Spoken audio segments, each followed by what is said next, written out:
Temos um clima tropical, árido no Nordeste, perfeitamente capaz de grandes produções. Exigem investimentos maciços na irrigação, no controle das pragas, etc, etc. Até aí tudo bem. Somos a maior área tropical úmida do globo. E os juros? Está a Amazônia a nos desafiar.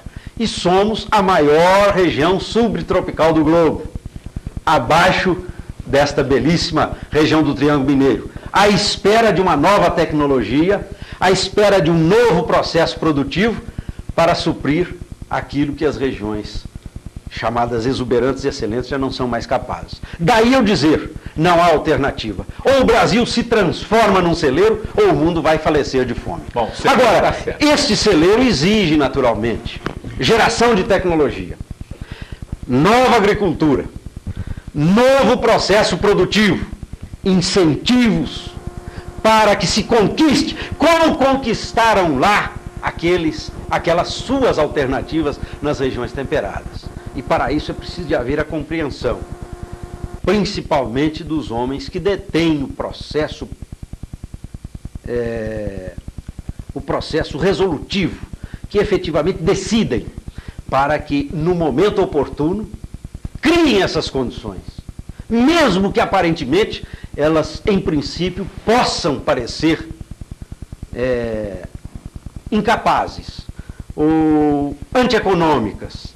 Mas o que é necessário é que não se falte o apoio para que se crie a oportunidade e para que se dê as condições para uma exploração econômica. E no Brasil, efetivamente, nós estamos vivendo isso. Estamos criando, e no Brasil, com muito orgulho, estamos criando a primeira tecnologia tropical do globo. Estamos criando uma infraestrutura de serviço, ainda débil, cara. É difícil acreditar-se que nós estamos hoje competindo em soja no mundo, quando a tonelada de soja da fazenda até o porto no Brasil custa mais de $60.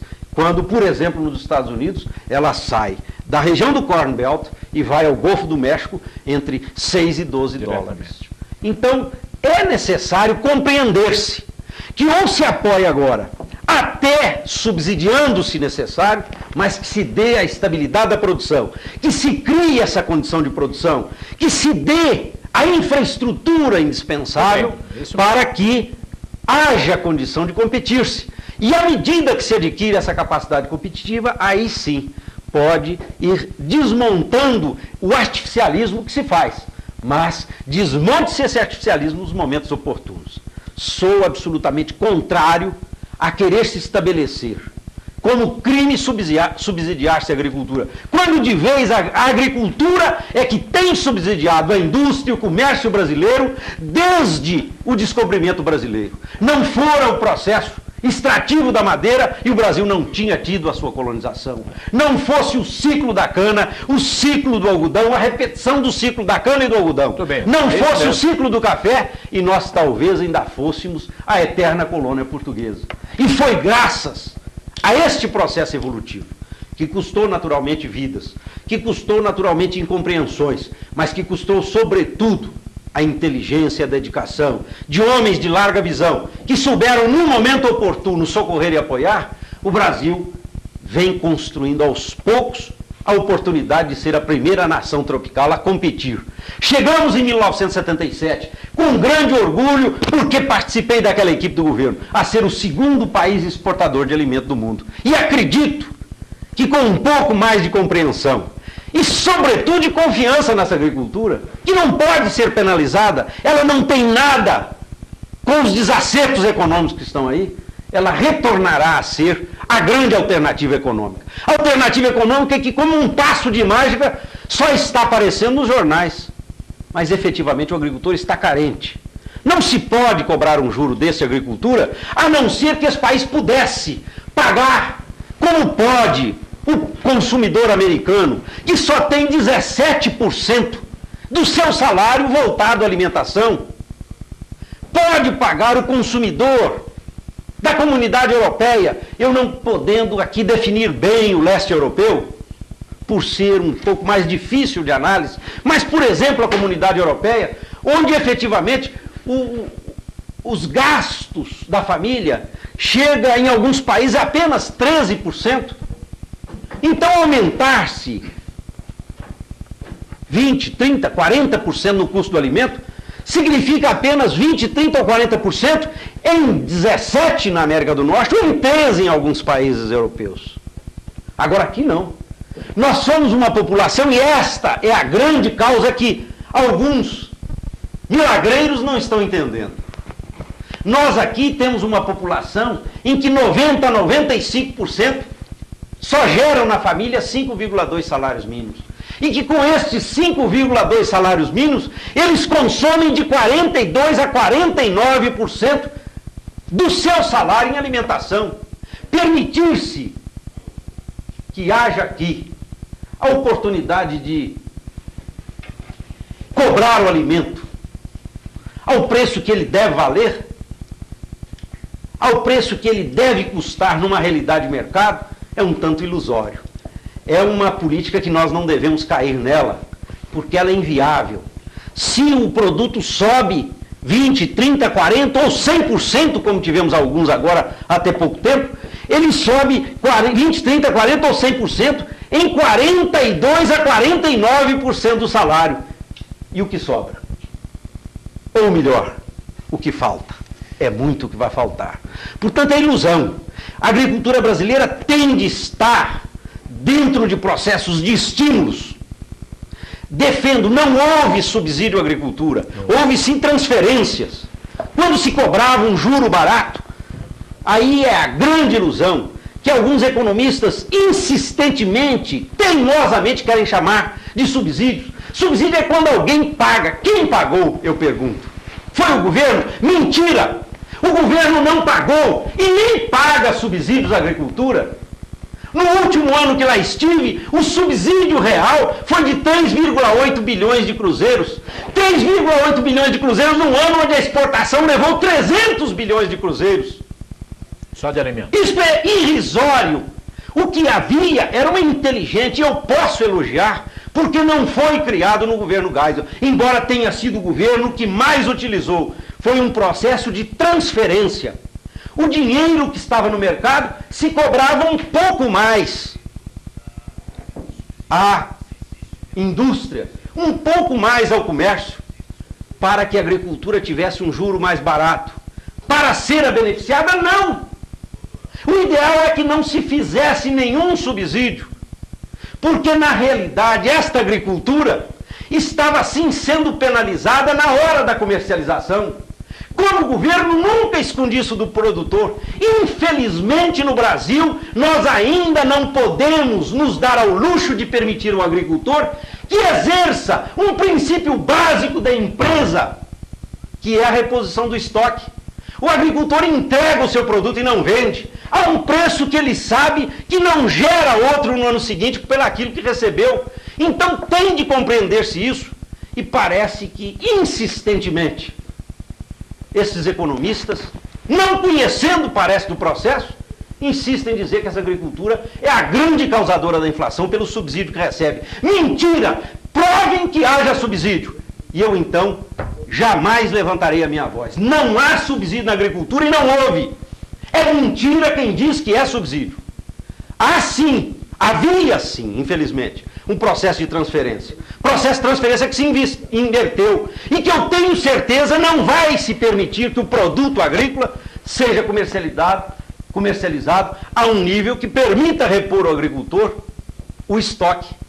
Infelizmente. Portanto, o que se está montando aí é o maior confisco que já se fez num determinado setor. Eu vou apenas repetir o que eu li a semana passada, que é de estarrecer. Todos nós fomos bombardeados, nós agricultores, e eu aqui me situo como um pequeno produtor, que sou, com a minha família. Fomos nós insistentemente insultados, dizendo que éramos os causadores da inflação porque éramos subsidiados e que nós estávamos desviando dinheiro, que nós éramos especuladores do dinheiro subsidiado. Fomos insistentemente vexados diante da sociedade, como criminosos, porque se isso houvesse, eu realmente me colocaria como criminoso. Sei que não houve. Os pequenos azares que tivemos de distorções inclusive foram a tempo e a hora corrigidos, inclusive com penalizações pelo Banco Central, daqueles que efetivamente desviaram dinheiro, não creio que isso possa ser generalizado. É um pequeno número, pequeniníssimo número dentro de um grande universo. Pois bem, líamos a semana passada a seguinte manchete no Globo, se não me falha a memória, na terça-feira da semana passada. O Banco do Brasil reconhece que não pode continuar a manter os juros do cheque especial de 3% ao ano, e ele é postecipado, portanto 36%, melhor, 3% ao mês, sendo postecipado, 36. Portanto 36% ao ano. E na CREG, CREG é a carteira comercial do Banco do Brasil, o juro de 37,59. Eu me perguntava a mim mesmo e tive a oportunidade de um diálogo com uma das altas autoridades da República, para que ele me explicasse. Se a agricultura que já estava, naquela época, suportando um juro de 38, que foi vexada como um juro de 38 altamente subsidiado, por que a autoridade se voltou contra a agricultura para tomar-lhe este subsídio, entre aspas, que não existia, para taxar a agricultura de juros mais altos, e ainda hoje não satisfeita, insiste em dizer que tem que aumentar ainda mais o juro da agricultura. E não houve autoridade que se levantasse contra essa posição do cheque especial ou da carteira geral do Banco do Brasil, onde ela atende a comercialização, que era de 37,59, portanto mais baixo que a agricultura. Então eu pergunto a mim mesmo, o 38 da agricultura, que gera produto, que gera riqueza, é altamente inflacionário. O 37,59, a manchete do Globo está aí para ser desmentida, não gera numa atividade que é intermediária, que especula, que estoca, que compra o ferro na siderúrgica, estoca para alcançar um bom preço, que compra o produto do agricultor, que não tem capacidade de defesa e nem pode fazer a livre reposição do estoque para vendê-lo na hora oportuna. Esta, me parece, não é inflacionária. Eu apenas queria que estes gênios economistas me respondessem isso. Se a agricultura, geradora de riquezas com 38, arrasava esse país, a carteira comercial do Banco do Brasil com 37,5, foi preciso que o próprio Banco do Brasil acordasse para isso, porque não houve uma autoridade monetária a corrigir o 37,8. Eu apenas deixo essa pergunta no ar como uma crítica de um agricultor. Digo que sou impiedoso quando se pisa no calo da nossa agricultura, mesmo sendo governo. Dr. Alisson Paulinelli, a formulação dessa pergunta me deixa satisfeito nesse programa. Mostra na sua resposta uma independência de atitudes que retrata bem o seu caráter e, ao mesmo tempo, define a sua personalidade de brasileiro na defesa da situação melhor do brasileiro. Eu me sinto profundamente feliz em ter participado do programa de hoje e ouvir, por parte de uma parte do governo, uma crítica construtiva a uma situação criada, exatamente nesta elevação de juros, nesta prioridade, entre aspas, nesta autêntica falta de subsídios à pecuária, quando realmente o problema nacional, e todos estão a proclamar sempre, mas apenas proclamar de que a solução seria encher a panela, e seria nada mais e nada menos do que produzir.